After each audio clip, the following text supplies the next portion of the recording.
Bom, então, boa noite a todos e todas. Hoje teremos aí o evento intitulado as IFRS como instrumento de manutenção do status quo das corporações do Norte Global, ministrado pelo professor Valério Nepomuceno. O professor Valério possui mestrado em contabilidade financeira pela Universidade Federal de Uberlândia, especialização em auditoria pela Fundação Getúlio Vargas, graduação em ciências contábeis pela Associação de Ensino Unificado do Distrito Federal. É contador aposentado do Ministério do Trabalho e Emprego e membro da Academia Brasileira de Ciências Contábeis. Professor Valério tem experiência na área de administração e contabilidade, atuando como professor principalmente nos seguintes temas: teoria da contabilidade, contabilidade internacional, finanças, auditoria e controladoria. Também é autor dos livros Contabilidade do Capital, A Entronização do Capitalismo Contemporâneo, Contabilidade Internacional, Teoria da Contabilidade, uma abordagem histórico-cultural, a contabilidade sob o enfoque neopatrimonialista, além de outros artigos publicados no Brasil e no exterior, como Blockchain, a impossibilidade contábil da tripla entrada, e o capítulo Decolonialidade contábil latino-americana e o paradoxo lógico estrutural das normas contábeis internacionais. Esse evento é uma parceria entre o Centro de Estudos, Pesquisa e Extensão em Contabilidade Financeira, o CPConf, o Programa de Pós-Graduação em Ciências Contábeis, PPG-Conte, da Universidade Federal de Goiás, e o Programa de Pós-Graduação em Ciências Contábeis, PPG-CC, da Universidade Federal de Uberlândia, UFO, no âmbito do Programa de Desenvolvimento da Pós-Graduação, Pós-Doutorado Estratégico da UFO. Eu agradeço mais uma vez a presença de todos, em especial a disponibilidade do professor Valério. Professor, o senhor está com a palavra. Muito obrigado. Boa noite a todas, boa noite a todos. Inicialmente, eu gostaria até de agradecer a todas essas entidades que tomaram a iniciativa, a partir de professores da Federal de Goiás, tratar de um assunto espinhoso, um assunto complexo, que é a questão das normas internacionais no nosso contexto. E, sobretudo, porque esse status quo que reina no norte global e que tanto tem incomodado o sul global. O meu agradecimento, em especial ao professor Dermeval, por ter me convidado, confiado no meu taco aqui para falar sobre essa temática. Agradeço também ao professor Ercílio, né, Zanola, que também me indicou para falar sobre a temática. E vou pedir aqui, vou fazer um agradecimento especial ao meu querido amigo, professor Ilírio Zerrec, que também tem me acompanhado, nos tornamos amigos, como todos, né? Desde o mestrado. E aí a gente fica dividindo as agruras, as dificuldades e projetos e etc. Quer escrever, né? Mas parece que professor de Universidade Federal não tem tempo para escrever, não. Eu acho que, como eu estou aposentado, está mais fácil, está tranquilo. Enfim, eu fico sinceramente muito grato por me darem a oportunidade de expressar algumas ideias. É possível que eu esteja sendo um pouco ousado nas colocações que eu vou fazer, mas na verdade tudo o que eu faço é uma composição de linha historial baseado no materialismo histórico dialético. A minha temática é por aí, ela segue como instrumento, como objeto de sequência do meu trabalho, construção do meu trabalho a partir daí, o que me permitiu alguma reflexão. Portanto, eu vou abordar o tema IFRS, eu simplifiquei um pouco o título, porque senão fica longo demais, as normas internacionais e o status quo das corporações do norte global. Bom, nós vamos tratar muito rapidamente sobre a questão do neoliberalismo econômico, que tem uma vinculação direta e uma conexão mais do que próxima da nossa contabilidade, que eu vou até chamar de contabilidade neoliberal. E essa expropriação da riqueza do sul global. Né? O último relatório de Oxfam aborda isso muito claramente e é extremamente preocupante para nós. Em seguida, a contabilidade, a divisão, a dicotomia entre sistema de informação ou ciência.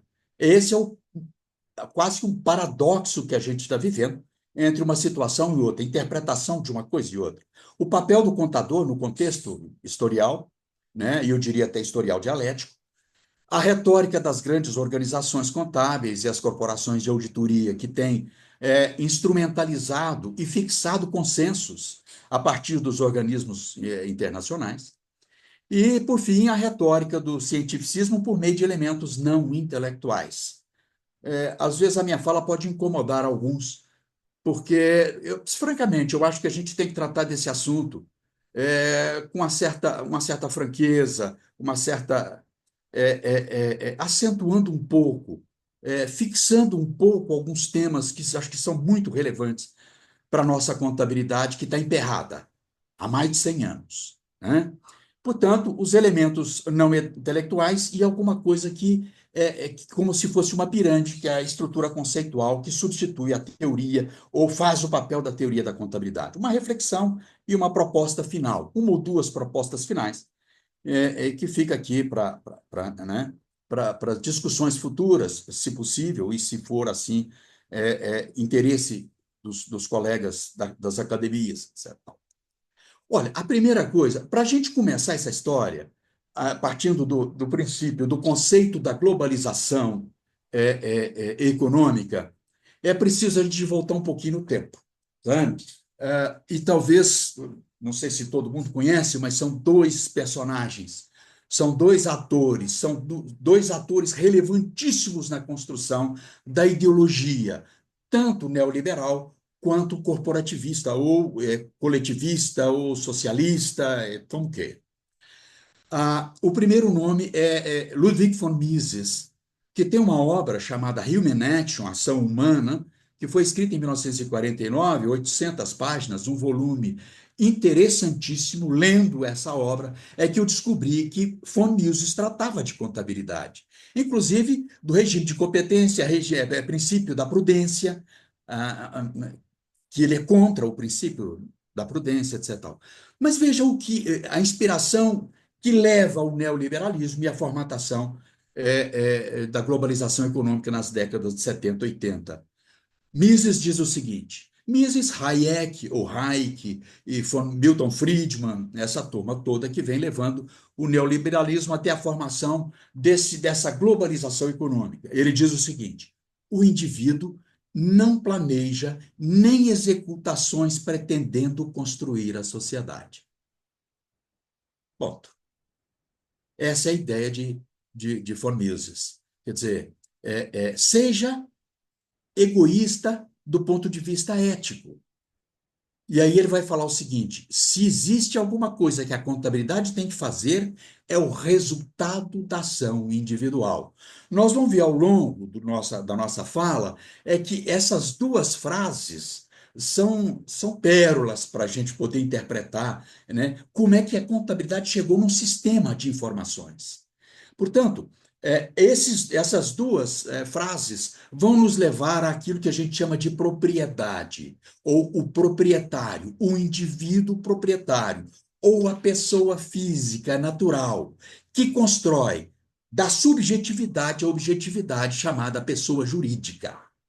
A pessoa jurídica aqui está envolvida como o proprietário, tá certo? Não vou entrar em particularidades, etc. Mas é o proprietário. Ou seja, é a partir do egoísmo, da não construção da sociedade, mas do indivíduo, que o anglo-saxão se lança, o anglo-americano se lança numa composição histórica de pessoa jurídica, que é uma ideia formatada na Constituição norte-americana, 13ª ou 14ª emenda da Constituição, que comparava o negro. Se o negro não é ninguém, é mercadoria, portanto, nós podemos criar uma pessoa abstrata. E essa pessoa pode ser, por exemplo, uma pessoa jurídica com representação, e aí a expansão da corporação, depois a corporação multinacional na década de 50 e 60, e depois a corporação transnacional, a pátrida. E aí nós chegamos na globalização completa. E agora o Dr. Trump quer desmontar tudo isso e dizer: não, não é bem por aí.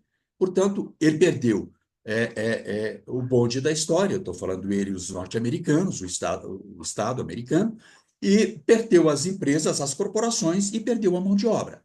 E o que ele quer fazer é exatamente isso. Muito bem. De outra parte, nós temos uma outra pessoa que pensa exatamente o oposto, que é Nicklir, né? Heinrich Nicklir, e que fala: olha só, os homens de negócio deveriam otimizar a eficiência e o desempenho da empresa no sentido do benefício geral da sociedade, em vez de maximizar os lucros em favor das firmas individuais ou das pessoas, né? Portanto, ele defende o lucro orientado. Tem um conteúdo ético normativo na percepção de lucro orientado, porque ele defende a intervenção do Estado na economia. E aí ele se baseia na construção do lucro orientado em Immanuel Kant, e de lá ele extrai a liberdade, o dever e a comunidade. É quando ele constrói Betrieb, ou Betriebswirtschaftliche, e mais ou menos essa expressão em alemão. E, portanto, essa ideia não propalou, essa ideia não foi não alcançou, porque Eugen Schmallenbach, com o balanço dinâmico, consegue se aproximar muito mais do lucro no sentido da ação individual. Portanto, quando Niclir, em 1920, vejam vocês, Niclir não está fazendo contraponto a von Mises, ao contrário. Niclir, quando fala sobre essa questão, aborda a questão do lucro orientado em 1919, 1920. Von Mises vai tratar disso em 49. Portanto, as ideias aqui não é que Niclir está justificando o pensamento de von Mises, mas a concepção é, por que eu trouxe? É porque, na verdade, nós começamos a perceber um certo retorno às ideias de Niclir, como coletivização, interpretação daquilo que é coletivizado. E, portanto, para citar a China como exemplo, nós temos o State-owned Enterprise e essas empresas com propriedade estatal. Para surpresa nossa, o The Economist publicou em novembro do ano passado uma matéria enorme sobre o papel da estrutura empresarial estatal na China. Pasmem, a China tem hoje 867 mil sóis, mil empresas estatais, de alguma forma, mista ou pura, mas são 867 mil empresas estatais.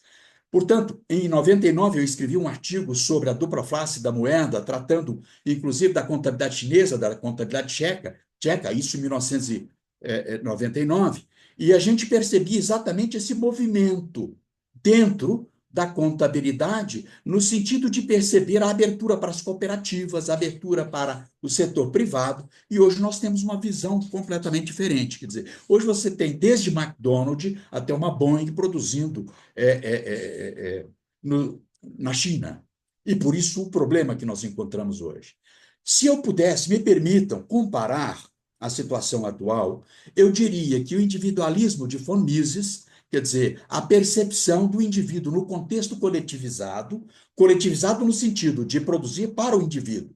Há uma associação, mas a associação é absolutamente individual. Portanto, é o espírito empreendedor norte-americano. E, em contrapartida, o espírito estatizado, coletivizado, eu não sei se pode chamar de capitalismo ou de socialismo de capital, é difícil a gente definir isso hoje, mas voltado para essa estruturação da China atual. E ela hoje faz um embate muito forte com aquela que a gente considerou como foi, se é que eu posso dizer assim, o império do século XX, né? E que parece não ser mais pela luta que trava eu vou dizer, com os BRICS, mais ou menos por aí.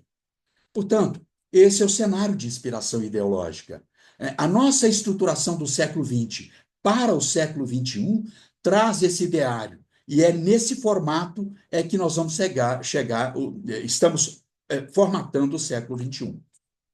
Eu não preciso tratar de consenso de Washington, porque está todo mundo cansado de saber disso, já estudou muito isso, mas foi o propósito norte-americano a partir de FMI, Banco Mundial, Tesouro, etc. E tal. E Joseph Stiglitz já estabelecia, gente, olha, globalização é o triunfo do capitalismo no estilo americano, tá certo? Quer dizer, é uma globalização para os outros. Nós estamos vendo isso.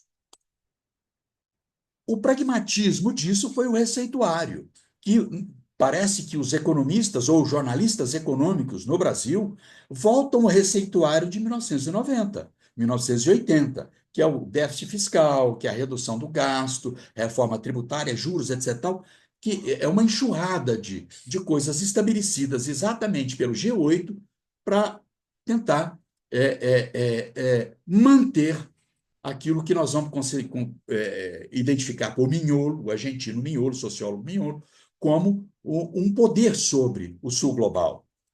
É claro que houve a reação, e essa reação ela acontece a partir de 2000, né? Com a formatação dos BRICS, Brasil, Rússia, Índia, China, e depois África do Sul, e depois, agora muito recente, BRICS Plus, ou BRICS Mais, e a formação do Banco dos BRICS, que tem um formato ideológico completamente diferente de Fundo Monetário Internacional e de BIRD, etc, etc. Portanto, essa é uma preocupação para atender algumas demandas da África, da Ásia, do Oriente, etc. e tal. E agora, o que se tenta nos BRICS não tentar identificar a coloração de partidos, de problemas historicamente ideológicos, como os muçulmanos, etc. e tal, e alguns até resistiram à abertura para a Arábia, etc. Muito bem. Processo de substituição do SWIFT, que é uma estrutura montada na Bélgica para compensação das transações econômicas. Só vou fazer uma ponderação aqui, porque ela é importante. Muito recentemente, a China criou o similar do SWIFT, chamado RMB, a partir do Yuan Digital. Eles criaram uma plataforma baseada na tecnologia blockchain, portanto, ela é transparente. E essa tecnologia blockchain, se comparado com o SWIFT, que leva 3, 4, 5, até 7 dias para a compensação dos papéis governamentais internacionais, o SWIFT, perdão, o RMB chinês, baseado na plataforma de blockchain, leva 7 segundos para fazer a operação. Portanto, há quem prolate aí, que já está para mais de 100 países, etc. Eu não consegui identificar isso. Mas há uma identificação do ASEAN, quer dizer, pelo menos 10 países daquela associação asiática, e parece que 6 países do Oriente Médio. Tudo isso porque a negociação entre os países acontece agora, não na base do SWIFT, que a compensação é feita dolarizada, mas substituição das moedas. Eu vou citar 2 exemplos, a Vale e a Suzano. Né? Todas as 2 empresas brasileiras estão exportando para a China em yuan, tá certo? As compensações são feitas dessa forma que eu estou falando. O processo de criação da moeda para substituir, eu acho que vai acirrar um pouco mais, ou talvez por uma questão até de evitar a confrontação direta, retarde um pouco mais a questão. Porque, no fundo, nós sabemos que o que existe é o problema de queda do Império Americano e, certamente, vai ruir a partir dessa questão da dolarização ou desdolarização do mundo, sobretudo do sul global. Né? A tentativa de American Great Again, eu acho um pouco complicado. É uma tentativa de restauração do império segundo os ditames das décadas 60, 50, 60 do século passado. O mundo mudou, né? Completamente. Portanto, a tributação, a forma exorbitante com que ele está tratando a China pode ser um complicador para o mundo inteiro. Segundo, a expulsão dos imigrantes. E aí tem memes de toda ordem rolando aí nas internets, etc. e tal. E a desestabilização, a tentativa de desestabilizar numa crise de forças para que as corporações voltem para a mãe pátria. Os próprios comentaristas econômicos norte-americanos dizem: não se faz isso da noite para o dia. Você, para extrair um capital fixo de uma determinada empresa, por exemplo, na Europa ou na Ásia, e colocá-la novamente nos Estados Unidos, é um processo lento. Portanto, vamos ver no que vai dar isso. Muito bem. Qual é o impacto disso na contabilidade? Olha, a primeira coisa, monopólio da conduta contábil pela Tríplice Aliança. É isso que a gente vislumbra a partir da historicização a final do século XIX, início do século XX. Portanto, um monopólio da conduta pela Tríplice Aliança. O que eu chamo de tríplice aliança? A corporação que eu disse, que era uma corporação que transforma em multinacional, transnacional, transnacional apátrida. Essa corporação, junto com a consolidação das organizações contábeis, a ICPA, FASB, IASB, e outras, e a corporação de auditorias Big Four. Quer dizer, esses três organismos no mundo do norte global estabelecem a lógica da contabilidade no mundo atual, sobretudo com a submissão, infelizmente, do sul global. Uma crise da pesquisa contábil que nasce com CPA, o Critical Perspective on Accounting, né, que nasce tanto na Baruch University Compton Tinker, quanto nasce na Escola de Comércio de Londres e Manchester e outras tantas. O processo de consolidação das normas contábeis pelo IASB, né? Desculpe, pelo FASB. E essa estrutura organizativa começa lá em 36, com CAP, depois a PB e agora a FASB, e com um rótulo diferente. Implantação das normas, que coincide com a criação do FASB. Um mês depois é criado o FASB IASC, né? E depois o IASB em 2001, 2003, não sei.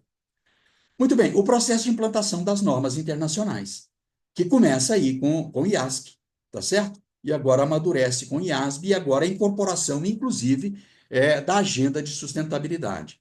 E o abandono da capacidade científica da contabilidade, seja positivismo, seja matematização da contabilidade, etc. e tal. Esse jogo já não existe mais, e só normas. Aqui está a nossa encruzilhada, né? O que é a nossa contabilidade? O que é? A encruzilhada entre sistema de informação e ciência da contabilidade. Veja, no nosso diploma, no meu e de vocês, ainda está lá escrito bacharel em ciências contábeis. Mas aqui é complicado, porque eu sou da década de 70, 80, eu me formei em 83, e já exatamente na criação dessa estrutura de sistema de informação, que tem um processo consolidado ao longo da história dos Estados Unidos e que deságua nas normas internacionais. Portanto, o que é um sistema de informação? É um conjunto padrão de normas ou de regras que fazem a condução dos contadores, dos auditores no mundo inteiro, inclusive, sobretudo, no sul global. Tá certo?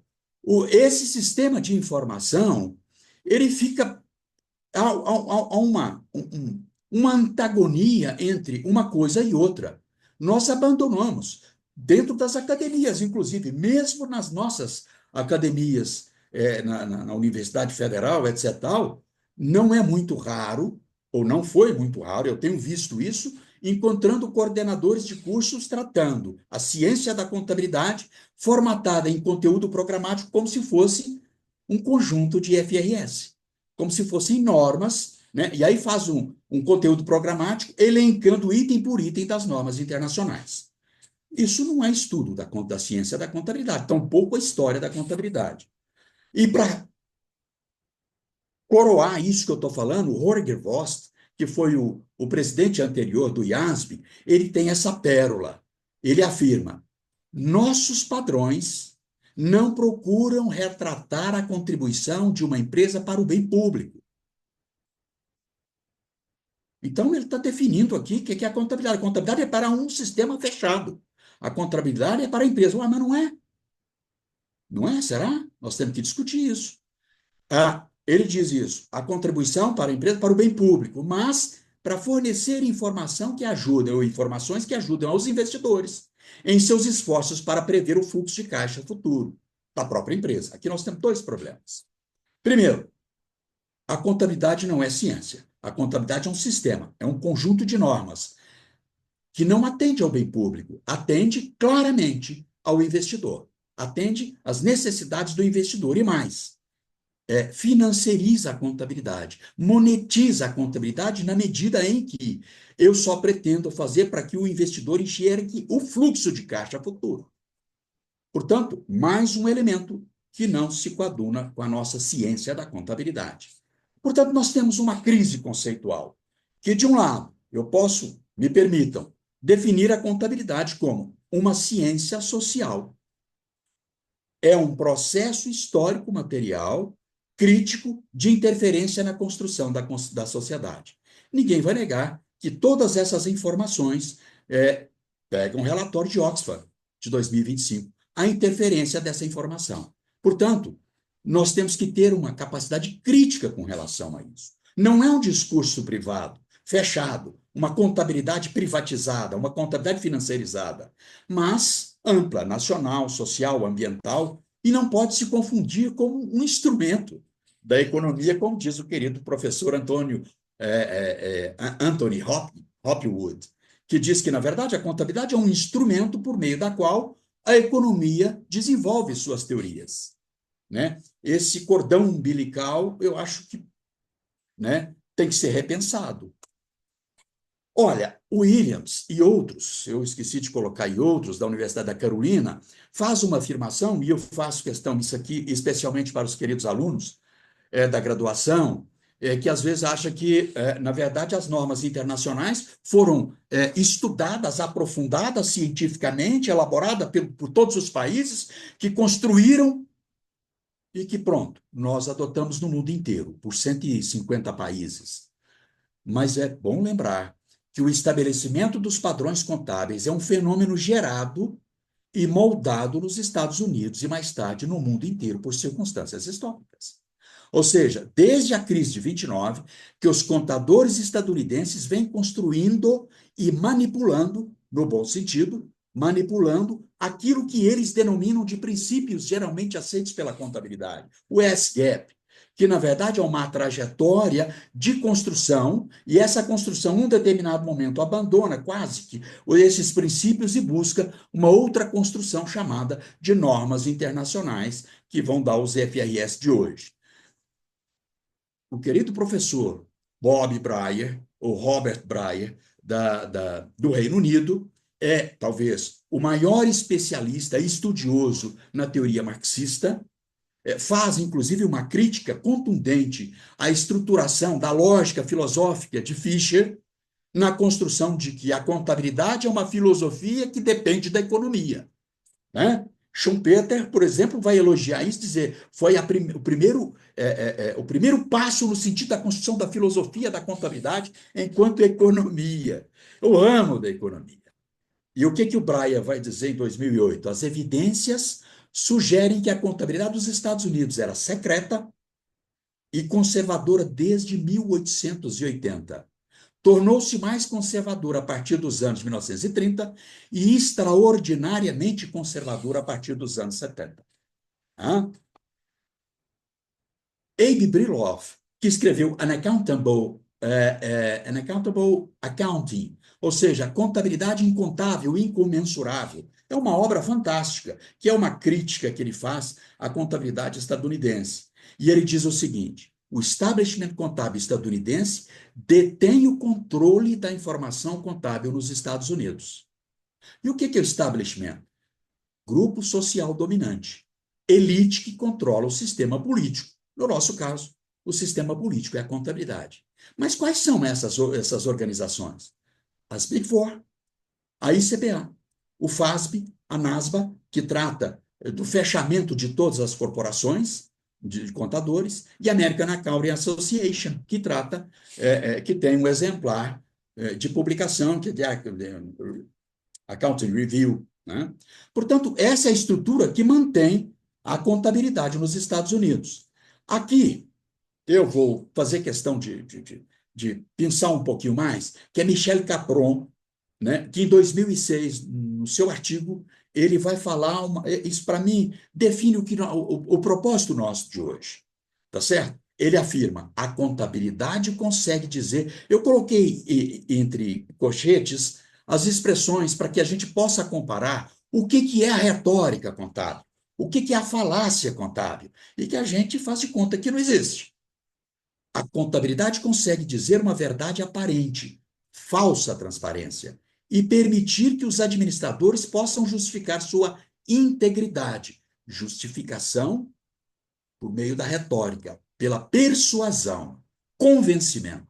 E, por outro lado, construir uma opacidade relativa. É uma verdade translúcida, mas é meio translúcida. Nós vamos ver isso daqui a pouco, né? Verdade lógica, entre aspas, escondendo o que só pode ser conhecido pelo administrador. Essa é a nossa realidade contábil. Né? Portanto, o propósito é esse.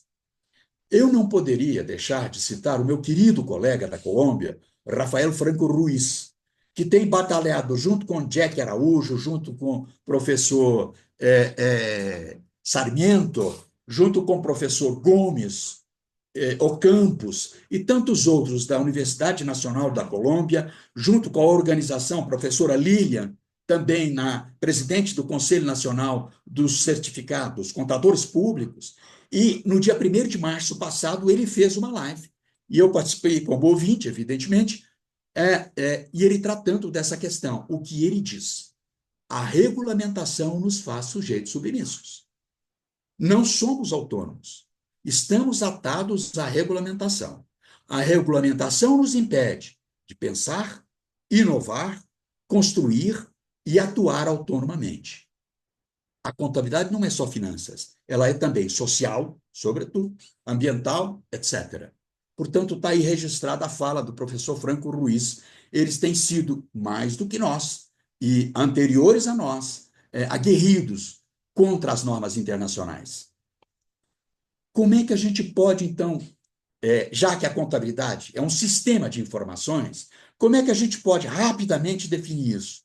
O sistema de informação é montado nos Estados Unidos, é elaborado nos Estados Unidos por meio do Financial Reporting, ou seja, um relatório financeiro. Não é mais uma peça contábil, é um relatório, tá certo? Um relatório com relatos, com gráficos, com tabela, com fotos, cujo propósito único é a relevância da informação para o investidor. Vejam vocês, qualquer um que entrar na Microsoft ou na IBM ou na Petrobras ou na Vale vão deparar com relatórios, financial reporting, aquelas lá apresentadas para a SEC americana, que é um formato 20F, se não me falha a memória.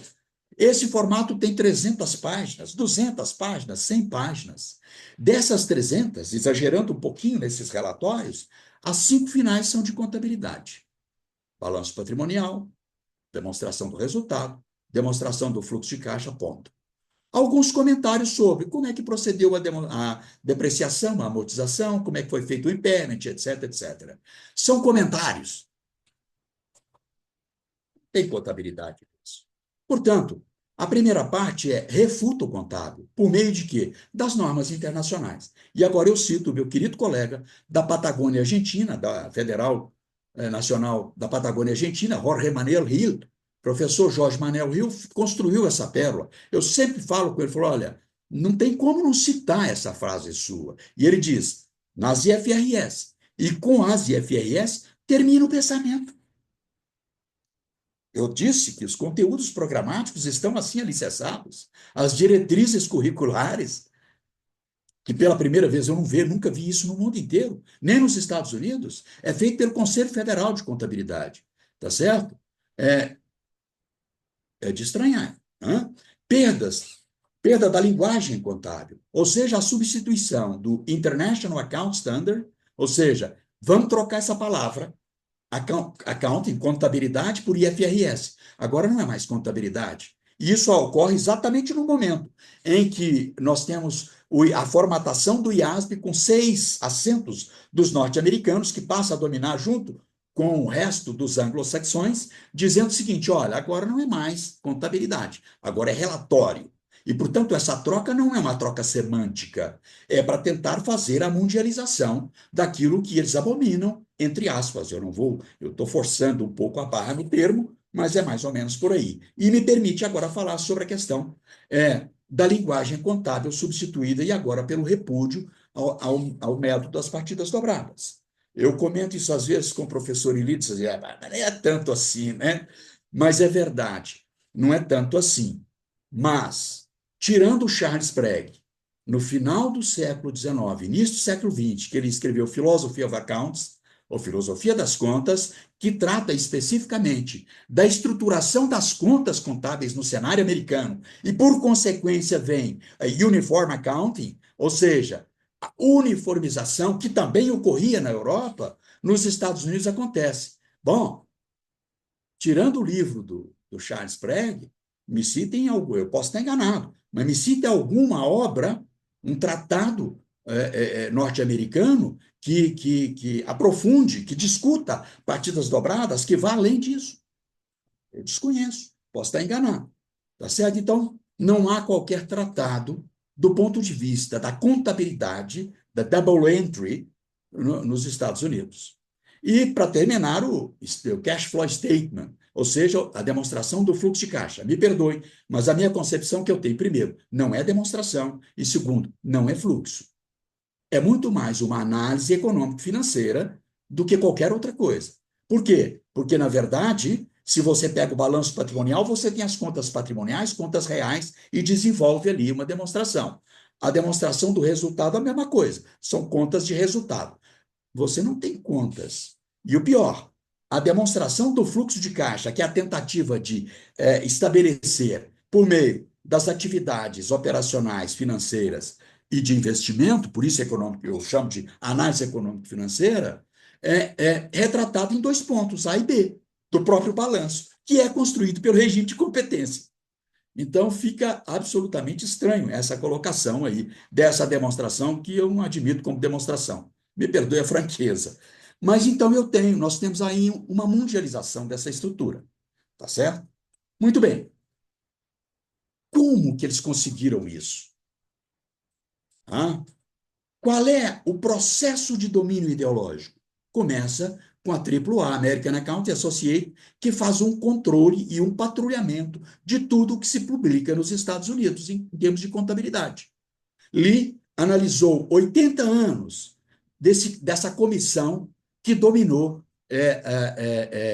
a revista The Accounting Review por 3 universidades. E se amplia para 20 universidades, isso fica mais complicado ainda. Uh, Williams e Rogers documentam, surpreendentemente, um elevado consenso de paradigma através das revistas norte-americanas de elite. E nós sabemos quais são. Não preciso citar. Incompatível com a natureza da disciplina chamada contabilidade. Eles sugerem, os dois autores, que esse é provavelmente um consenso absolutamente forçado e que pode ser interpretado como sendo projetado para facilitar o controle sobre o processo de construção de reputação. Se nós formos entrar aqui no problema de reputação, de papers, de periódicos, nós vamos então enveredar para o lado do problema da indexação, da meritocracia e de compra de artigos, ou de venda de artigos. Não é por aí, mas é um caminho por meio do qual se domina a informação contábil para onde que ela deve ir. E o Forgatti e Jonas falam a exclusão de outros discursos. Eu acabei de citar o Brilhoff, e ele escreveu um artigo para The Accounting Review chamado Barged In, Barged Out, ou seja, lixo entra, lixo sai, e evidentemente que o conselho editorial reprovou o artigo dele, e ele fez um alvoroço por causa disso. Portanto, há uma outra autora na Inglaterra também que tentou uma publicação explicando sobre a contabilidade doméstica no Japão, que é uma tradição japonesa. Foi impedida dizendo que aquilo não era contabilidade. Bom, qual é a crítica que nós temos? O conhecimento da contabilidade no ambiente internacional é essencialmente anglocêntrico por natureza. Se baseia em dados de países de língua inglesa, escrito predominantemente em inglês, seguindo o estilo de escrita favorecido por pesquisadores em países anglo-saxões.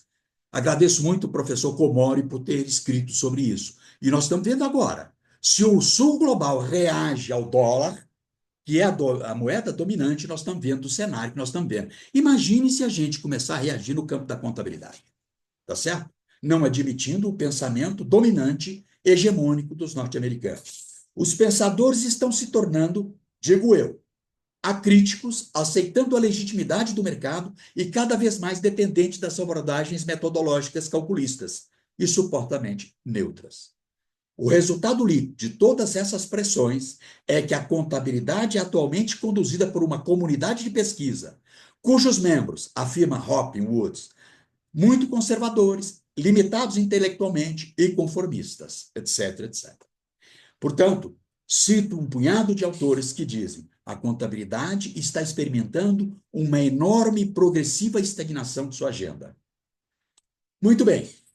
O contador como não intelectual. Às vezes, existe uma certa aspereza nessa colocação de contador não intelectual, mas é uma realidade. É uma realidade que permeia desde o final do século XIX, com Leontine Guilbault, com Jean Domachet e com tantos outros contadores que reagiram, né, à ignorância dos guarda-livros do final do século XIX. Tirei essa balança de equilíbrio e vai me permitir comentar sobre aquilo que eu estava falando lá no início.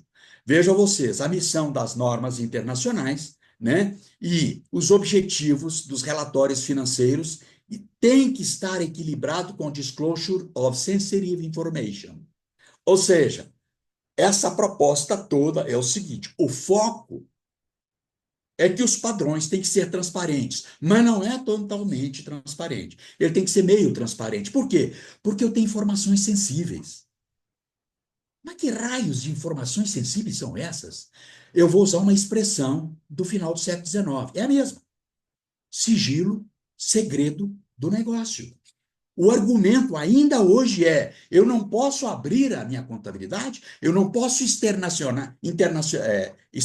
as minhas informações, porque, na verdade, eu estou expondo o meu jogo do negócio, como é que eu estabeleço a contabilidade de custos, os meus custos, etc. Esse é o argumento.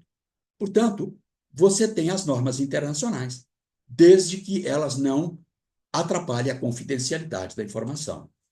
Aqui eu trato sobre essa questão dos homens ignorantes do final do século XIX, mas, na verdade, a contabilidade, por ser um sistema de informação, um sistema de regra, eu vou dizer, habilidade prática, é assim que evoluiu para uma teoria da contabilidade, não para a ciência, mas para a teoria da contabilidade, uma teoria do conhecimento da ação, como diz o professor Bernardo Colas.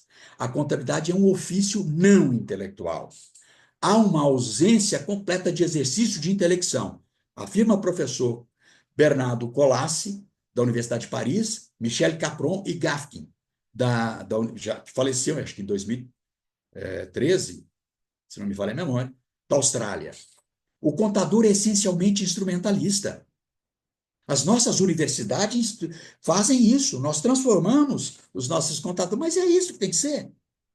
Aqui discutindo com coordenadores de curso, etc., falou: mas Valério, nós vamos ensinar o cara para trabalhar nessa questão instrumental, submisso a regras e normas estabelecidas e ao sigilo das informações financeiras. A classe profissional e contábil, em sua maioria, é desinteressada e distante da filosofia da ciência. Nós podemos fazer algum reparo, não, tem que ser instrumental, não pode ser outra coisa. A pesquisa de mestrado e doutorado estão concentrados no campo quantitativo. Há inúmeros trabalhos publicados hoje aqui no Brasil sobre essa questão que ainda perdura. Se eu pudesse chamar a atenção de alguma coisa, eu diria variáveis qualitativas: tempo, história, evolução, mudança, adoção dos princípios probabilísticos. Ainda há um forte apelo positivista nas pesquisas: fiabilidade, verificabilidade, comparabilidade, como se a contabilidade fosse um ramo das ciências naturais. Essa é que é a verdade. Lamentar, não, mas eu vou fazer um R2, eu vou fazer um dado estatístico, etc, etc. E por detrás dos conceitos, nós trazemos aquilo que a gente quer, que é a mensurabilidade, a verificabilidade, a comparabilidade. E nem sempre isso é possível.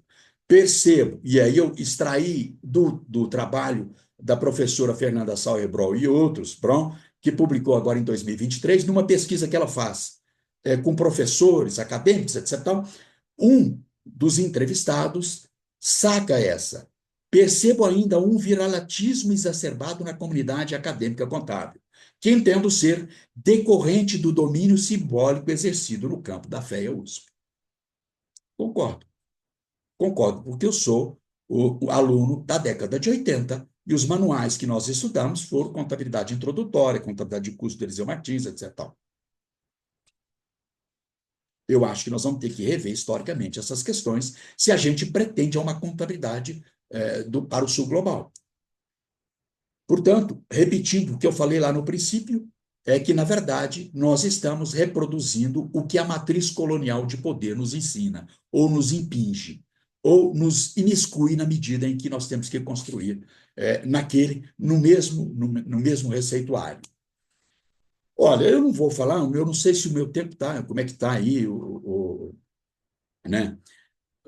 Professor, está no Mas tempo, tá? Pode ficar tranquilo, fica à tá, vontade. eu vou resumir aqui essa questão. Primeira coisa, as Big Four, todo mundo sabe quem são elas, dominam a indústria global da auditoria, da contabilidade e da consultoria empresarial.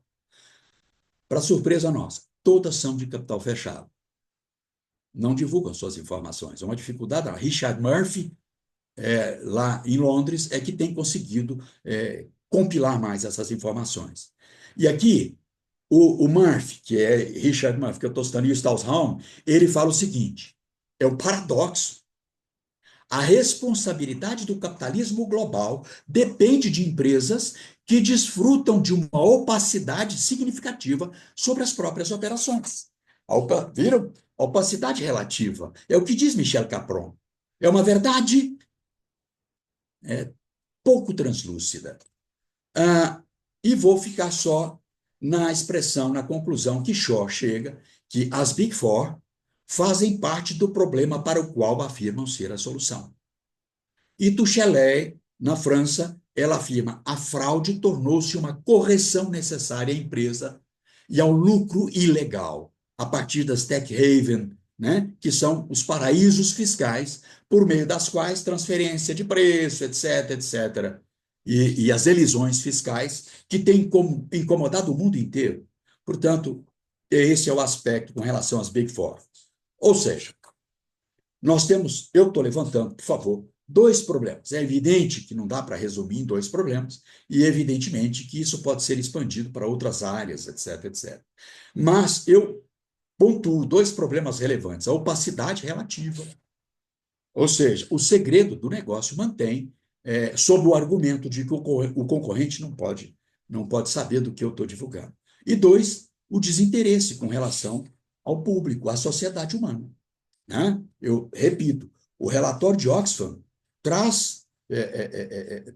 revela situações de convergência de informações, de riqueza no mundo para uma, duas, três, ou quatro, ou cinco, ou seis pessoas.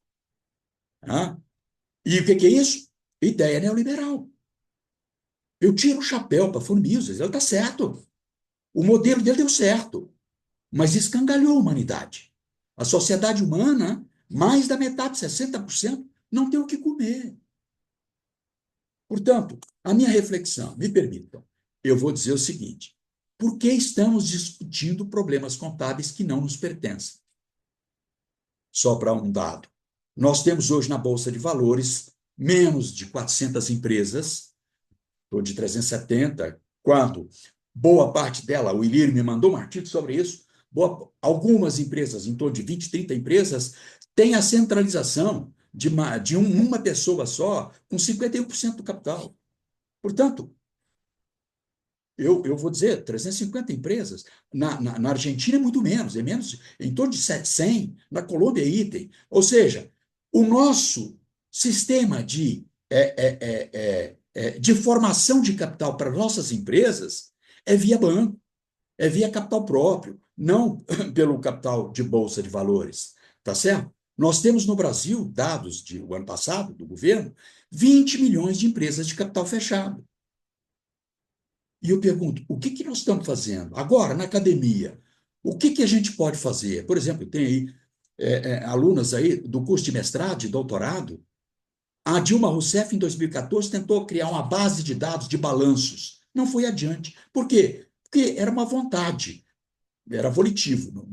Ninguém era obrigado a apresentar. Mas acho que está na hora de a gente pensar nisso mais profundamente. As pesquisas jurídicas, desculpe, as pessoas jurídicas, as corporações, ainda mantêm ocultas informações, né? Como se tivéssemos na segunda revolução industrial. O nosso balanço patrimonial, por força de imposição de normas, abandonou a estrutura conceitual contábil, desculpe, a estrutura de demonstração contábil do balanço patrimonial da demonstração de resultado.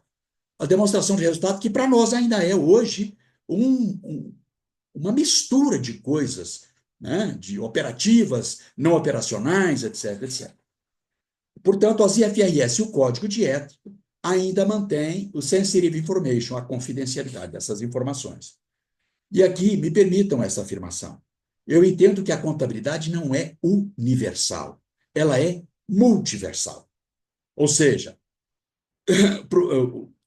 o Flyer, o Fluviar, é um oceanógrafo dinamarquês, renomado, escreveu um livro sobre ciência social e chegou nessa conclusão que eu trago aqui para a nossa reflexão. Teorias preditivas e universais, essas teorias que vira e mexe, nós percebemos, mesmo dentro dos levantamentos estatísticos, nós percebemos que nós buscamos aquilo que é preditivo. A preditividade é a universalidade. Teorias preditivas e universais não podem ser encontradas no estudo dos assuntos humanos. O conhecimento concreto, a materialidade, depende do contexto, né? Dependente do contexto, perdão. É, portanto, mais valioso do que a busca vã por teorias preditivas. E o meu querido colega, professor Antônio Lopes de Sá, estabeleceu leis, prescritividade, preditividade, universalidade, que já foram ultrapassadas. Por exemplo, liquidez dos bancos, ele fez um trabalho belíssimo, mas já não se usa mais. Proposta, me permitam. A abertura de todas as informações contábeis e financeiras é ousadia, mas eu acho que nós caminhamos para isso. A transparência total das informações de todas as empresas. Isso aconteceu na virada do século XIX para o século XX. Acredite se quiser, mas a França, a Alemanha e Estados Unidos não publicavam balanços patrimoniais no final do século XIX. A briga de Leontief e Guilbault era exatamente para tentar construir um balanço que fosse um balanço que representasse a uniformidade das informações contábeis. É claro que nós entramos no século XX com a publicação e aquilo que a gente chama de Uniform Accounting, quer dizer, uma contabilidade uniforme, decimalizada por Oley em 2001 e uniformizada pelos seus padrões, a partir de 2010, 2015 e consolidada a partir da Segunda Guerra Mundial na Europa. Qual é o instrumento que pode ser utilizado? A tecnologia blockchain na escrituração contábil. Eu defendo que ela seja de forma generalizada, inviolável e imutável. Eu não preciso aqui defender o código de hash, que é hexadecimal, com 6 numerais alfanuméricos, né? Porque são... Não preciso, porque ela é uma garantia de inviolabilidade, até agora, imutabilidade. Mas usando a frase da IFR Foundation, se as entidades estão todas sujeitas ao mesmo requisito, ou seja, numa plataforma nacional, Brasil, todas as empresas são obrigadas a publicar a sua contabilidade, certamente todos conhecerão de todos e verão que muita coisa vai aparecer. E aí, eu vou citar Milton Friedman, aqueles alunos da graduação que quiserem ver, tem um vídeo do Milton Friedman, é dublado, chama O Mito do Almoço Grátis. Nesse vídeo, Milton Friedman defende o seguinte: olha, para que tributar a corporação? Para que tributar a pessoa jurídica? Se tudo que é tributo que o Estado estabelece na corporação é repassado para o custo do produto. Então não tem que. E outra, quando eu repasso para o custo do produto, a sociedade toda paga. O trabalhador paga. Então, para consumir produto, todo mundo está pagando, etc, etc. Então, a ideia de Milton Friedman, não tributar a pessoa jurídica. Né? A sugestão nossa é tribute a pessoa jurídica. Só que agora nós temos uma contabilidade aberta. E, portanto, se não quiser aberta, ela pode ser feita no blockchain como privada. Tá certo? Blockchain privada. Ela pode ser pública, mas pode ser privada. Digamos que ela seja privada. Menos para tumultuar menos. E aí vai isso para a Receita Federal ou algum organismo no futuro que vai tomar conta dessa estrutura. E aí sim, tem possibilidade de você fazer uma outra contabilização, não vou entrar em detalhes, né? Uma outra contabilização que não passa pela receita, mas passa pelo lucro. Ah, Valério, mas você está doido? Isso aí vai aumentar a receita, o custo, perdão, o valor do preço lá do produto e vai ficar na mesma. Bom, esses são detalhes ou outras discussões que poderão ocorrer e o papel do Estado, defendo em certa medida, a intervenção do Estado na economia, sobretudo por causa do aspecto ambiental. Por causa do aspecto ambiental. ESG não resolve o problema, nós sabemos disso. Permitir, então, a visibilidade da produtividade. O papel do contador na empresa muda. Citando novamente o professor Franco Ruiz, deixamos de ser submissos para ser pessoas que vão produzir para a comunidade, produzir para a sociedade humana. É diferente. E vou replicar aqui a ideia do professor Richard Murphy, que diz o seguinte: olha, nós temos que produzir country by country report, ou seja, nós temos que produzir relatórios país a país. E afirma ele, a consolidação dos balanços serve à prática da ocultação de riquezas, da ocultação das perdas, da transferências de preços, inclusive ilegais, e da manipulação da informação. E aqui, por isso é que eu estou dizendo que a contabilidade não pode, não deve ser universal, mas multiversal. A minha fala é essa. Me desculpe se exagerei no meu tempo, mas, de toda maneira, o assunto é empolgante, complexo, e certamente eu acho que nós temos que ter um outro cenário do ponto de vista daquilo que o professor Dermeval vai trabalhar no seu pós-doutor, que é a teoria crítica. Muito obrigado a todos, estou à disposição para questionamentos. Muito obrigado, professor Valério, aí pela exposição, tá? Se o senhor quiser interromper o compartilhamento também, fique à Sim, vontade. vou fazer isso agora. Isso. Ok. Eu tenho algumas perguntas, mas eu vou abrir primeiro para a plateia, para os demais, tá? A gente já teve uma pergunta da Juliana Carvalho. Ela pergunta que aquela crítica que o senhor fez à DFC. Ela pergunta se com a nova estrutura, né, que é uma estrutura que entrará em vigor no futuro breve e que tem o lucro líquido ajustado, né, como o maior ênfase, se poderia estar uma estrutura mais próxima da RE, se essa nova estrutura poderia minimizar esses problemas que o senhor comentou, né, que não seria de fato uma demonstração que demonstra fluxo de caixa. Juliana, né? Isso, Juliana Carvalho. Olha, Juliana, se você Juliana, quiser complementar também, fique à vontade. Juliana, veja você, é, a nossa dificuldade é de perceber um cenário novo para a contabilidade. Um cenário. Há pouco, eu estava conversando, antes de a gente entrar aqui para a sala, eu estava conversando com o professor Demerval. Me perdoe se eu estou sendo um pouco exagerado nas minhas colocações, mas eu não vejo, por exemplo, possibilidade de uma discussão. Pode ser que isso ocorra, e espero que ocorra, dentro do próprio Conselho Federal de Contabilidade. Quando eu tratei dessa questão que eu estou tratando aqui, com o Conselho Nacional no Peru, eu tive dificuldades e não fui bem interpretado. Entendeu? Se a gente está querendo pensar uma contabilidade para o sul global, eu acho que nós temos que desmontar um punhado de coisas. Inclusive, tudo aquilo que é estruturado com base na. Vamos pegar o código de ética nosso, que é uma tradução ipsis verbis do IFAC. Toda a estruturação do CPC, a partir do CPC, eu tenho críticas, tá certo? Por quê? Porque, historicamente, a construção histórica, Juliana, não me permite fazer uma conclusão muito acertada do ponto de vista de uma construção conceitual. E agora eu vou, acima disso que você está falando, chegar framework, conceptual framework, uma estrutura conceitual que define para nós todos do sul global, a partir do norte global, em linguagem anglo-saxã, de que nós temos que construir uma teoria do conhecimento. Espera lá. É teoria do conhecimento? Então, ela é uma prescritividade, ela é uma preditividade e ela é uma explicação. Espera. Mas então, nós temos que começar a estudar ciência social.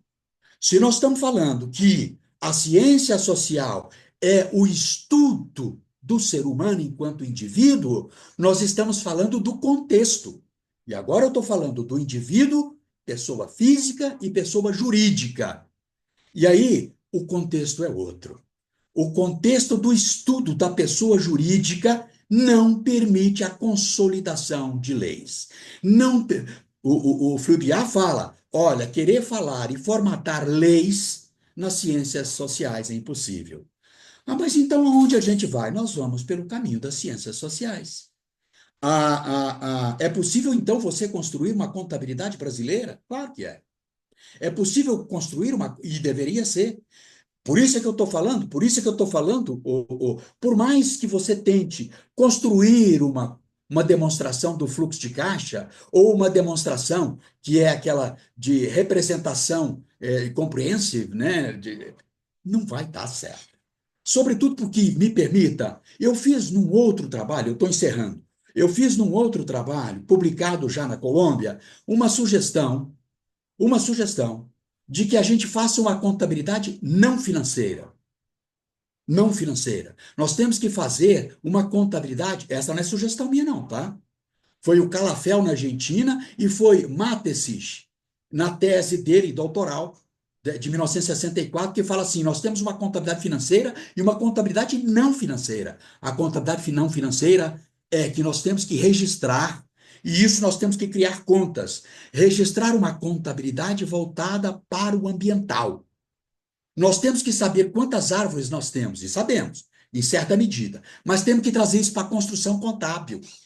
A construção contábil é a partir do Estado. O Estado tem que estabelecer isso. O Estado tem que estabelecer quanto de minério de ferro tem, quanto que as empresas estão consumindo e para onde está indo.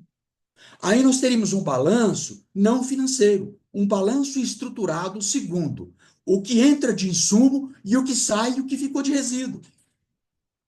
E o que é que faz desse resíduo?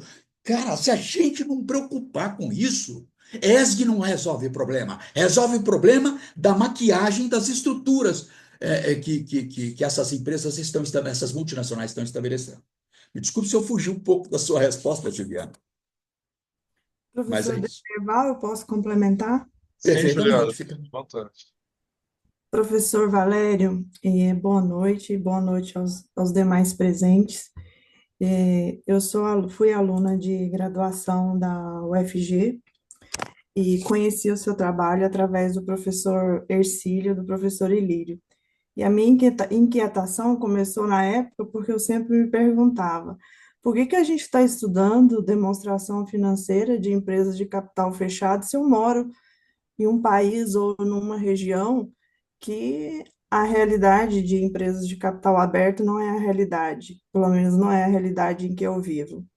Então foi aí que surgiu a inquietação e talvez o seu livro, os seus livros, né, que eu converso a respeito do conteúdo deles, muito com o professor Ilírio, talvez o conteúdo dos seus livros ofereça algumas respostas, mas eu confesso que o seu livro é muito denso, no sentido de muito conteúdo, e às vezes a gente ainda não tem a capacidade intelectual ainda para Que alcançar o isso. que você está dizendo. Não, mas isso é verdade, porque a cada capítulo que eu leio, depois eu releio, eu penso, nossa, mas eu não tinha percebido isso. Então, assim, gosto muito das coisas que você escreve, nos traz uma reflexão muito grande a respeito do que a gente faz, do que a gente vive e do que a gente estuda. Então, assim, só queria dizer que estou muito feliz pelo CPConf, muito feliz por você estar aqui. Eu não, eu leio as coisas que você escreve, mas eu não o conheço. Então, muito obrigada. Eu é que agradeço, Juliana. Juliana Carvalho, né? Juliana, olha, eu fico muito feliz de ouvir as suas colocações, né? Não fico muito preocupado quando dessa questão de falar que não consegue compreender, provavelmente do ponto de vista antropológico, sociológico, filosófico, etc. e tal, porque a nossa academia, isso não é um privilégio nosso aqui do Brasil, não. É da América Latina toda. A Argentina incorre, se me permite, nas mesmas consequências daquilo que a gente vivencia hoje aqui, né? Eu tive um contato mais estreito com a Argentina, mas às vezes até com certa dificuldade por causa disso, sabe? De como é que a gente vai conseguir tratar dessas questões. Por isso é que eu fico tão satisfeito. Eu vou dormir hoje, né, ao relento, porque é incrível ter uma instituição pública tratar de um assunto da maior relevância, que é a teoria crítica. E aí eu vejo isso com muito bons olhos. Quem tem começado essa questão é a Fernanda Sauerbrunn, né, lá na UFRJ, enfim, e espero que isso entre na alma da academia brasileira e que a gente possa produzir trabalhos como o que você está chamando. Por que nós vamos estudar meia dúzia de empresas que estão. Não estou falando que não tem que estudar, tem sim. Mas então, por que nós, contadores, nós acadêmicos da academia, não prestamos atenção nas nossas empresas? Tá certo? De capital fechado. O que nós podemos fazer? Aí fica a ideia tonta minha de fazer uma abertura da contabilidade dessas empresas, o que pelo menos algum organismo dentro da Receita Federal possa compilar esses dados, Juliana, sabe? Lamentavelmente, ficou lá em 2014, na Dilma Rousseff, mas se a gente tivesse uma base de dados de todos os balanços. Olha, veja você referiu-se várias vezes a demonstrações financeiras. Eu não conheço essa expressão. Eu conheço demonstrações contábeis.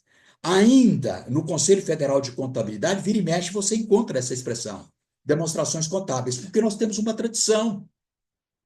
Nós abandonamos essa tradição em função de outras coisas. Portanto, se nós tivéssemos, olha a riqueza, o quanto nós, sem ficar olhando lá para cima, mas olhar para o nosso umbigo aqui dentro do Brasil, entendeu? Para as nossas pequenas empresas, empresas de médio porte, o quanto nós não poderíamos produzir no mestrado e no doutorado, em vez de produzir coisas que não, gente, me desculpe as críticas, mas eu estou tentando só dar relevo naquilo que não ocorre no Brasil, que é a pesquisa científica voltada para as empresas de capital fechado. Muito obrigado pela sua interferência e pela sua pergunta. Imagina, fico muito agradecida pela sua palestra. Professor, Obrigado. uma última coisa, compartilhe seus slides conosco, porque cada tópico do seu slide eu acho que daria uma palestra. É verdade. Tem algumas coisas lá que eu fiquei cortando um punhado de coisas. Eu gosto de ser muito religioso no tempo estabelecido, mas eu acho que eu furei a bola aí. Mas, de toda maneira, o professor Dermerval, pode divulgar. Eu não sei se você vai salvar isso no YouTube, se vai ficar disponibilizado no YouTube, eu não sei, Uhum. mas eu acho que, se for, fica lá também os slides. Mas, de toda maneira, Juliana, os slides já estão em poder do professor Demerval, e ele pode, então, por minha autorização e com muito prazer, divulgar esses slides, tá? Mais uma vez, obrigada. Por nada. Muito obrigado. Eu que agradeço. Obrigado, Juliano. Obrigado, professor Valério. Vou disponibilizar sim para os participantes os slides. Agradeço aí por autorizar a divulgação. Bom, eu não sei se mais alguém tem alguma pergunta. Eu tenho alguns questionamentos aqui. Ó, professor Ilírio, então, Emerval, eu quero, se possível, fazer um comentário, por favor. Eu sim. continuo sem câmera, viu? A tecnologia não chegou aqui no local, não. Então, É, mas na próxima eu estarei aí aparecendo. Valéria, eu quero fazer uma reflexão, sobretudo depois aí da fala da Juliana, né? E levando em consideração o que você apresentou para nós. Porque você trouxe toda essa discussão, né, a respeito aí dessas normas internacionais de contabilidade, que foram, né, pensadas, digamos assim, no norte global e que acaba que o mundo inteiro, né, passou a fazer uso, né? Então, mas eu penso que a gente precisa fazer essas discussões e fazer leituras aprofundadas, porque eu penso que essa, essa globalização, digamos assim, ela chegou muito fortemente por conta de uma desestruturação dos currículos de contabilidade. Porque se a gente pensar, né, nos currículos que nós tínhamos anteriormente, nós tínhamos disciplinas, né, da área ali das ciências humanas, digamos assim, cujas leituras faziam com que Exato. nós fôssemos um pouquinho mais críticos, ou, se não críticos, pelo menos tivéssemos capacidades aí, capacidade de interpretação, né? Mas nós não fazemos essas leituras. Então, eu entendo assim que toda essa questão dessa. Eu acho que minha conexão parece que está um pouquinho aqui falha, mas eu espero que vocês estejam me ouvindo. Vemos perfeitamente. Mas só para fechar, eu entendo que nós precisamos ser críticos. Está ouvindo, Demerval? Sim, perfeitamente, Talvez. professor. Perfeito. Demerval? Sim, Ah, professor, tá. estamos ouvindo. Então, só para fechar meu comentário, eu entendo que nós temos que ser críticos também com relação aos currículos que nós temos, porque os nossos currículos, na atualidade, e sobretudo por conta dessas novas diretrizes curriculares que nós temos, né, agora, a partir de março ou abril de 2024, elas estão sendo, ou elas foram construídas para atender, né, a esse ensino com foco nessas normas internacionais ou na contabilidade financeira. Penso que nós temos que voltar a introduzir, né, nos processos aí de formação, leituras que vão fazer com que a gente pense além disso, porque senão o nosso processo de colonização ele vai se perpetuar. É o que eu penso, né? E aí cabe a nós mais discussões nesse sentido, né, Valério? Concordo Per- com você. Perfeitamente. É sim, se me permite mais um comentário, sim, há uma defasagem muito grande. Aliás, o que nós estamos tendo? Nós temos tendo, pelas diretrizes curriculares, a tecnificação da profissão, tá certo? Cada dia, é, é, eu até entendo essa tecnificação, essa instrumentalização da nossa profissão, porque, porque nós não somos mais críticos. Nós não somos necessários a não ser para criticar do ponto de vista da análise econômico-financeira, disso, daquilo outro, da auditoria, etc, etc. Portanto, nós perdemos a capacidade da reflexão, e do imperativo da crítica. Sim. Academia sem crítica, me desculpe, mas não vai a lugar nenhum, tá certo? Isso foi feito, me permita só uma citação, do modelo alemão, na virada do século XIX, na formação das suas escolas de comércio, Uhum. que era a tecnificação das escolas, em que a estrutura formal alemã era Humboldtiana, ou seja, Humboldt estabelecia o homem enquanto ser humano constituído dentro de uma reflexão na sociedade, etc, etc.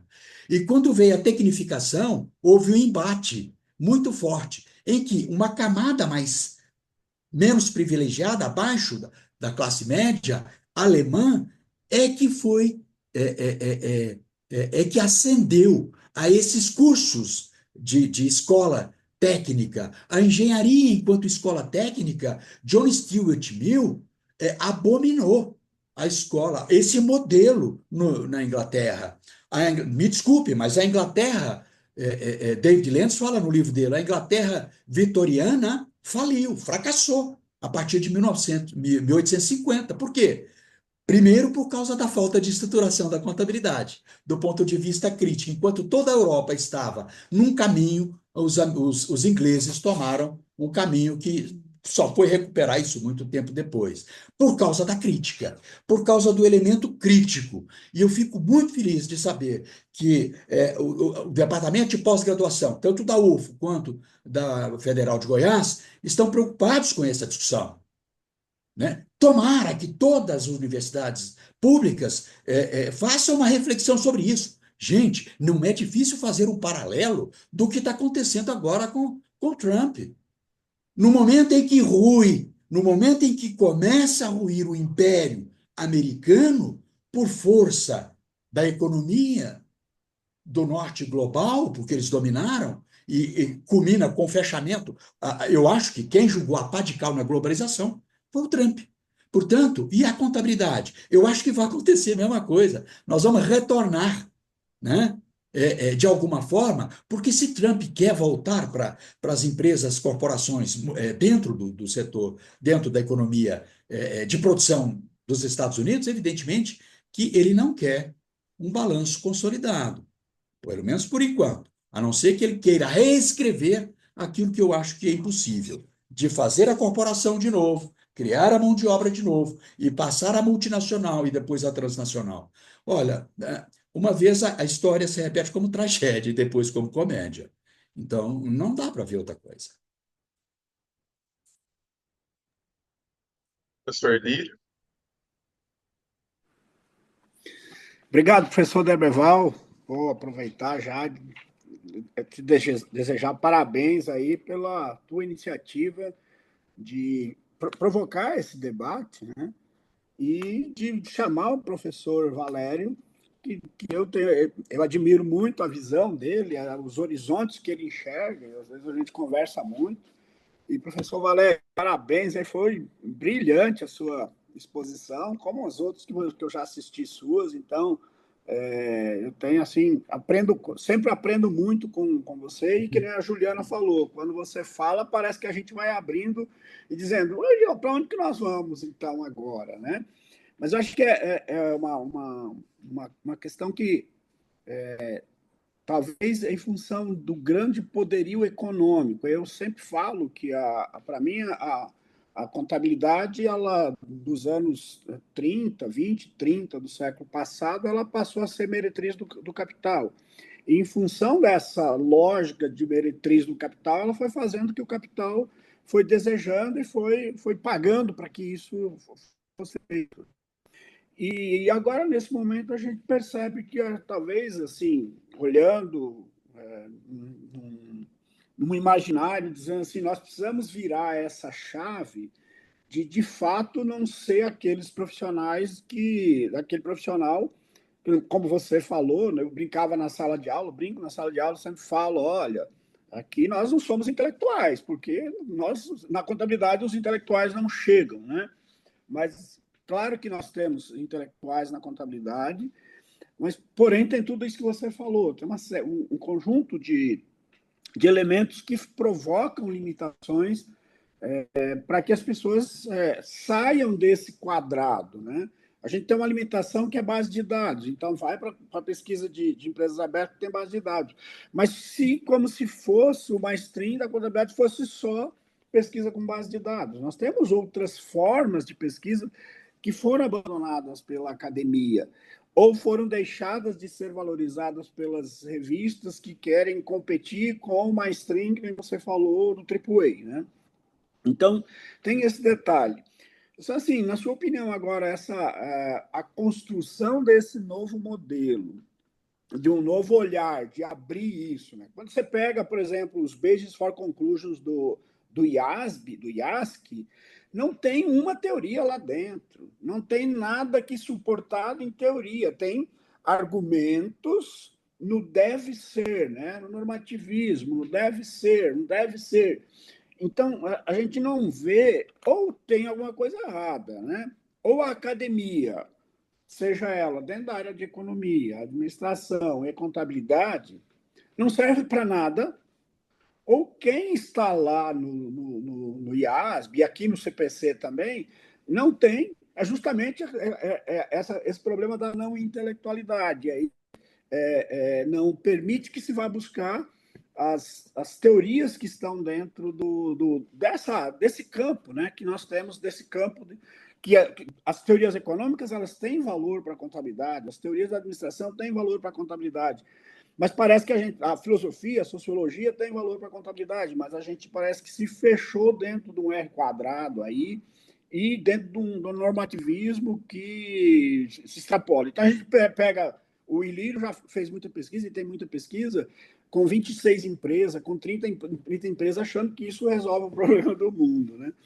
Mas nesse momento, você acha que a gente tem algum corpo, tem algum corpo construído já? Você conhece algum corpo construído de contabilidade nesse formato que você está propondo, dizendo que é o papel da contabilidade, que eu concordo com você, que é o papel da contabilidade? Professor, querido amigo Ilírio, muito obrigado pela pergunta, e ela é interessante nesse sentido, porque eu vou citar, não tem. O que nós temos hoje é só a Colômbia. O professor Rafael Franco Ruiz, junto com um punhado de outros cientistas, eu vou chamar de cientistas, porque eles têm feito estudos profundos do ponto de vista das ciências sociais.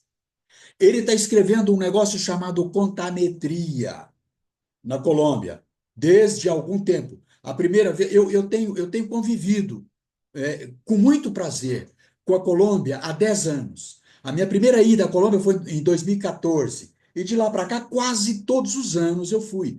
E em 2024, 23, eu fiz 8 lives com o pessoal da Colômbia, o que me dá um prazer enorme.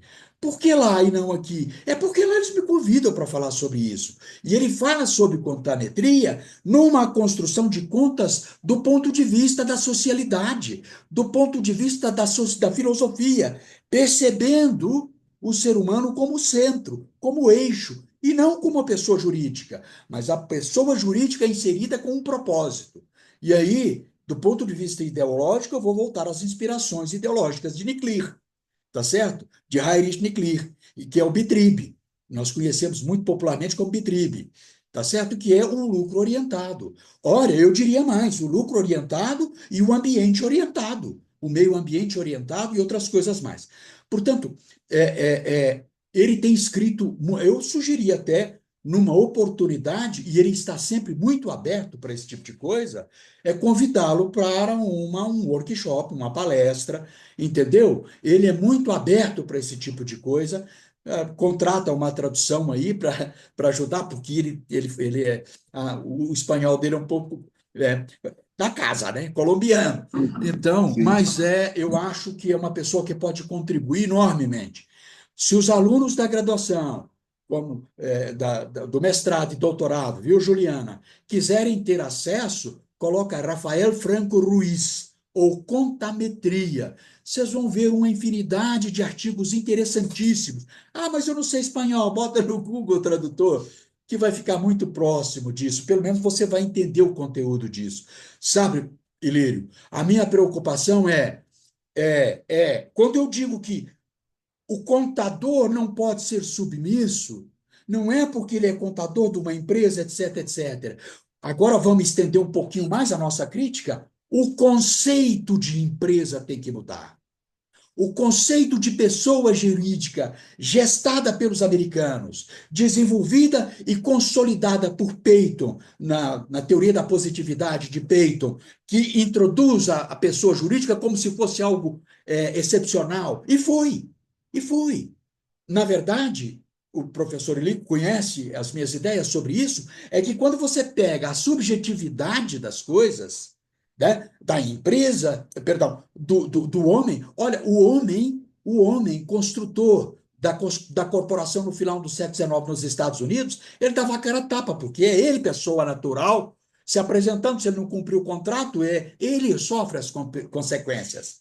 Um determinado advogado, o grupo de advogados, disse assim, mas se a emenda número 13 ou número 14 dos Estados Unidos estabelece, eu disse isso, o negro como objeto e agora ele passa ao status de pessoa natural, então nós podemos criar uma outra pessoa, tá certo? O fortalecimento disso olha o quanto o Lukács, do ponto de vista da interpretação marxista, chega naquilo que a gente tem que ter como elemento crítico. Sai da subjetividade da pessoa física e alcança a objetividade que é inalcançável. A pessoa física não tem corpo e não tem alma, tá certo? E, portanto, ela é representada nas corporações, e por isso é que você tem, na virada do século XX, alemães, franceses, ingleses, criando as corporações e as suas fusões e as suas incorporações. Esse, professor Ilírio, eu acho que nós temos que repensar no século XXI, tá certo? Sobretudo, o professor Dermerval, sobretudo por causa do novo cenário contábil que está sufocado por debaixo das normas que se chamam Big Techs, tá certo? Nós não temos controle contábil das Big Techs, tá certo? Nós perdemos e muito sobre, quando tratamos na sala de aula sobre marketplace, tá? Agora mesmo nós vimos de novo o problema das lojas americanas falsificando as negociações entre fornecedor, proprietário da marketplace, lojas americanas, e o banco, o financeiro, tá certo? E enviando aquilo, escamoteando. Ora, por favor, eu acho que nós já estamos num cenário de translucidez absoluta, tá certo? Eles pregam tanto que querem ser transparentes, então vamos fazer a transparência. Vamos trabalhar num capitalismo transparente, tá certo? Me desculpe, eu começo a empolgar demais. É isso. Muito bom, obrigado, professor Valério. Professor Valério, eu tenho aqui dois questionamentos, embora a professora Marli já comentou bastante, mas eu gostaria de ouvir mais do senhor. Inicialmente, por exemplo, eu queria saber se, é claro que é uma pergunta muito difícil, mas a gente está aqui com dois programas de pós-graduação. A gente está o programa de pós-graduação em Ciências Contábeis da UF e da UFG. Queria saber, também com base com aquilo que o senhor colocou, o professor Ruiz, né, as falas que o senhor trouxe dele, dos aspectos sociais e ambientais, que hoje são muito importantes. Todas as ciências aí estão preocupadas com esses pontos. E no caso da contabilidade, a gente se resume a seguir ali uma série de normas que estão voltadas, como o senhor bem falou, para credores e para investidores, que isso inclusive está na estrutura conceitual, né, do CPC 00. Eu queria saber o que a gente pode fazer aqui como pesquisador para tentar mudar essa lógica, né? Por exemplo, que tipo de pesquisa que a gente pode buscar desenvolver, quais temáticas? O professor Lírio comentou, a gente não tem base de dados e isso dificulta também o trabalho do pesquisador, mas eu gostaria de ouvir aí o senhor que está sempre desenvolvendo aí artigo científico, como que a gente pode fugir dessa lógica que está posta para a gente tentar mudar isso. É, professor, é o seguinte, eu acho que a estruturação curricular, sobretudo da pós-graduação, etc. e tal, das diretrizes curriculares, eu acho que muito pouco a gente vai conseguir. A Marli tem total razão quando ela fala que nós nos perdemos criticamente, que a base da contabilidade nos dava elementos mais críticos, do ponto de vista filosófico, antropológico, sociologia, etc., etc. Nos perdemos aí. Eu me permita, se eu posso dar alguma sugestão, primeiro, eu acho que fazer isso que vocês estão fazendo aqui agora, sabe? Sentar dentro dos núcleos de produção intelectual, dentro da pós-graduação, e tentar estruturar, por exemplo, quem convidar para falar o quê, né? Sobretudo do elemento de teoria crítica. Eu tenho mantido contatos com o professor Garnier na Austrália e com Richard Muff na Inglaterra. Seria uma outra pessoa interessante. O problema é que, como a Juliana estava pontuando, e aí eu volto, o problema do norte global, ele fala sobre a contabilidade moralmente definida, eticamente definida, mas é uma ética do norte global. Entendeu? Essa é a dificuldade. Eu já disse para ele, olha, nós temos um problema aqui de percepção, de ótica sobre o que é moral e sobre o que é ética e sobre qual é o papel da contabilidade ou do contador inserido numa questão de não intelectualidade. Quando eu falo isso, eu não estou falando só eu, quer dizer, um punhado de outros autores, pesquisadores ao longo. Eu acho que um primeiro ponto seria esse, é trazer alguém que possa falar da América Latina, né? Por exemplo, eu sugiro o nome do professor Jorge Manuel Gil, da Patagônia, da Argentina. A professora Inês, também no campo ambiental, embora ela não comungue tanto com a nossa teoria crítica, mas ela também tem coisas interessantíssimas do ponto de vista de análises ambientais, etc. Tal. Você falou, olha, nós não temos base de dados. Pois é, me permita, essas reflexões muito preocupadas com base de dados, eu diria que não é o crucial para uma pesquisa de ciências sociais. Eu acho que Fluviar, que é o que eu citei aqui, dinamarquês, sobre ciências sociais, ele tem alguma coisa que depois eu posso te passar, que para leitura em sala de aula, para discussão em sala de aula, tá certo? Outros autores, deixa eu ver, eu estava querendo lembrar um outro autor que trata dessa questão, mas a ciência social, sim, reportando quais são os elementos construtivos para uma pesquisa contábil, para quem está fazendo mestrado e doutorado. Pensar, por exemplo, do ponto de vista do tempo, da evolução, entendeu? Dessas coisas que são variáveis das ciências sociais. E eu acho que não deveria procurar muito a questão estatística, a não ser as comparações de história. Eu terminei e o Ilírio me acompanhou nisso muito de perto, me ajudou tremendamente nas leituras que ele fez, nas 230 páginas que eu já escrevi. Qual é a minha preocupação? A minha preocupação é com aquilo que eu chamo de materialismo histórico dialético. E o que é isso? Preocupar com o meu contexto. Qual é o contexto historial dialético? Qual é a concretude do conhecimento? É distante da ideologia, da norma que percebe aquilo que as corporações querem. Então, desse ponto de vista, eu preciso muito mais perceber uma outra questão sob o ponto de vista das ciências sociais. E, portanto, a minha pesquisa aborda qual é a primeira preocupação minha. Tá, muito bem, existe a norma no norte global. O que eu sei sobre a contabilidade alemã? O que eu sei sobre a contabilidade francesa? O que eu sei sobre a contabilidade do Reino Unido? E, sobretudo, o que eu sei sobre a contabilidade estadunidense? Eu já escrevi 230 páginas só sobre isso. E um comparativo que me leva a crer que nós estamos no caminho errado. Nós nunca vamos conseguir desenvolver, enquanto elementos críticos da contabilidade, o setor empresarial. Nós temos que contribuir para isso, tá certo? Sobretudo porque nós podemos desenvolver o elemento crítico da gestão.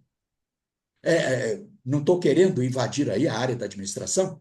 Eu estava fazendo o doutorado de administração na UF, me perdoem, mas eu tive que largar porque eu me senti um peixe fora d'água, né? Então, é isso que eu estou colocando. Eu acho que as coisas são muito mais fáceis de serem alcançadas dentro da academia. O que precisa é iniciativa, como essas que vocês estão tendo, de fortalecer um grupo de trabalho, uma equipe de trabalho que possa ir adiante nesse caminho.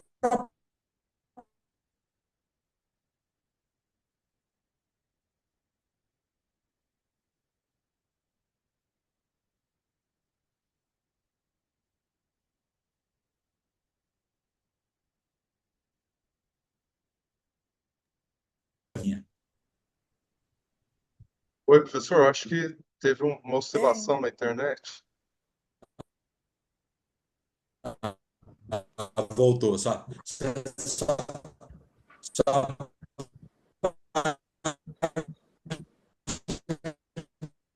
tinha congelado. Isso, eu acho que travou. O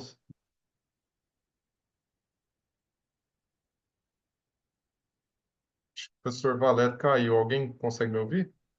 eu estou ouvindo Sim, você, normal, professor. Demerval. Eu Normal. Sim, penso Tá. que ele professor. caiu mesmo.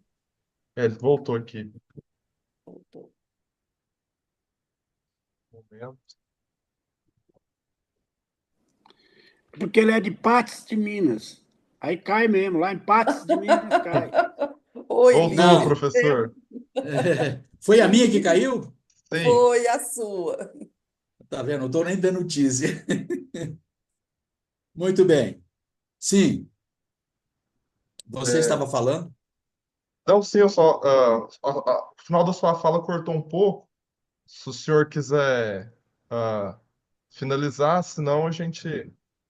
Não, eu acho que é isso. Quer dizer, desenvolver essa pesquisa é mesmo formar equipes de trabalho dentro Uhum. da pós-graduação, tá certo? E chamar gente para falar sobre o assunto.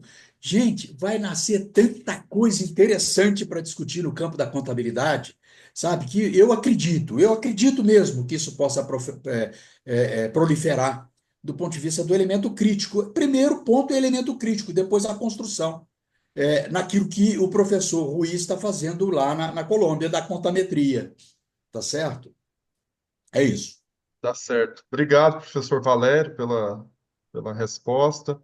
É, pessoal, eu coloquei uma lista de presença para os casos aí de redundância mesmo, né? Porque para emissão de certificados nós vamos pegar os nomes que estão no Zoom, mas eu pude verificar que alguns de vocês estão com só o primeiro nome ou algum apelido, e aí isso vai dificultar. Então eu peço, por gentileza, que vocês preencham essa lista de presença, tá? Mais alguém tem algum questionamento ao professor Valério?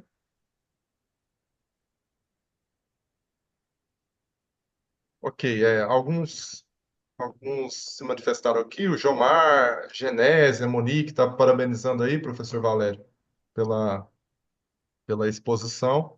Bom, então se a gente não tem mais. Demerval, Oi, posso interromper outra vez? fique à vontade, professor. Professor Valério, assim, mesmo tendo cortado o final da sua fala anterior, você estava destacando a necessidade de se constituir grupos de pesquisa, né, para que as pessoas discutissem mais, né, essas questões. Então, eu quero deixar aqui, Demerval, se você me permitir, por favor, que nós criamos, e eu gostaria de convidar vocês, um grupo de pesquisa em história mesmo da contabilidade, né? Mas aí a gente não vai. Porque inclusive, eu até tirei uma foto de um slide seu, né? Porque eu entendo que os estudos históricos e historiográficos, eles vão nos permitir conhecer mais um pouco, né, sobre a contabilidade na sua essência, né, na sua constituição. E nós criamos recentemente um grupo e nós temos pesquisadores da Argentina, né? Nós temos pesquisadores da Colômbia, do Peru, inclusive, e nós temos nesse grupo a professora Adriana Rodrigues, não sei se você conhece, né? Que ela está atualmente em Portugal, né? Ela saiu de Belém do Pará e foi para Portugal, e a professora Angélica Vasconcelos, que está na Universidade da Alemanha. Elas estão lá no Norte Global, mas elas são aqui do Sul Global mesmo, tá bom? E nós criamos uma rede que se intitula Rede da América Latina de História da Contabilidade.